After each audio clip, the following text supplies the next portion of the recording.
20, 21 ও 22 October আগামী বৃহস্পতি, শুক্র ও শনিবার শনির আখড়া বাস স্ট্যান্ড সংলগ্ন খিদমাতুল কুরআন ওয়া সুন্নাহ ক্যাডেট মাদ্রাসার উদ্যোগে 3 দিন ব্যাপী দ্বিতীয় বার্ষিক ইসলামী মহাসম্মেলন। প্রথম দিন গুরুত্বপূর্ণ বয়ান পেশ করবেন বিশিষ্ট ইসলামী চিন্তাবিদ, আন্তর্জাতিক খ্যাতি সম্পূর্ণ বক্তা জনাব আলহাজ হযরত মাওলানা হাফিজুর রহমান সিদ্দিক। জনাব আলহাজ হযরত মাওলানা হাফিজুর রহমান সিদ্দিক, মুফাসসিরে কুরআন, কুয়াকাটা।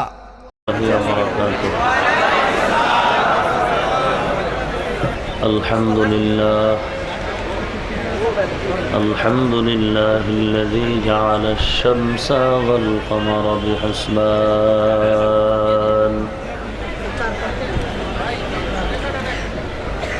والنجم والشجر يسجدان وفضل زمانا على زمان كما فضل مكانا على مكان وإنسانا على إنسان ونشهد أن لا إله إلا الله وحده لا شريك له لا ضد له ولا ند له ولا مثل له ونشهد أن سيدنا وسندنا وحبيب ربنا وطبيبنا وطبيب قلوبنا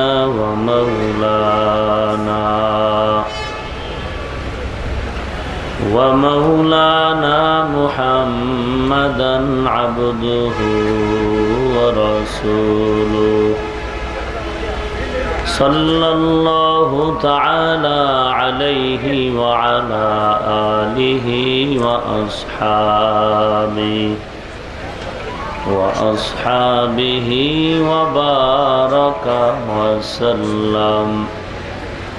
وبارك وسلم تسليما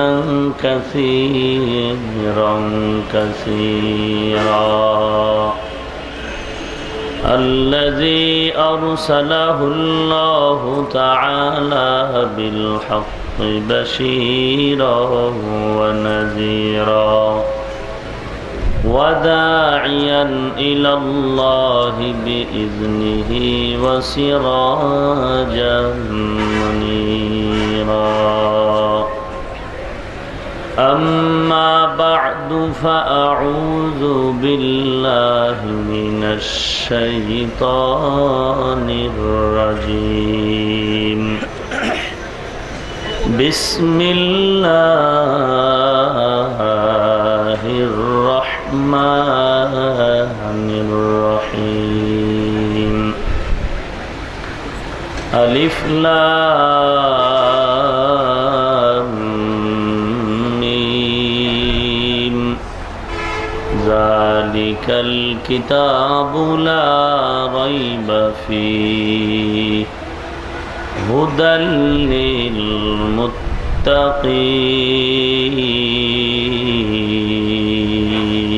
للمتقين وقال النبي صلى الله عليه وسلم أخلص دينك يكفيك العمل القليل أو كما قال النبي عليه الصلاة والسلام صدق الله مولانا العظيم وصدق رسوله النبي الكريم